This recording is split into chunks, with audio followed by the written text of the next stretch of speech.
শিশুশিল্পী হিসেবে অভিনয় জীবন শুরু করেছিলেন ফাতিমা সানা শেখ। আমির খানের দঙ্গল ছবিতে গীতা ফগট চরিত্রে সবার নজর কেড়েছিলেন। এরপর বড় পর্দা ও ওটিটিতে একের পর এক প্রকল্পে অভিনয় করে সবার প্রশংসা কুড়িয়েছেন এই অভিনেত্রী।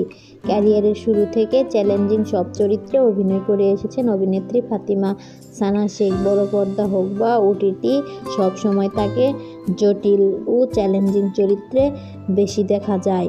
সম্প্রতি এক সাক্ষাৎকারে অভিনয় ঘিরে কিছু কথা বলেন ফাতিমা।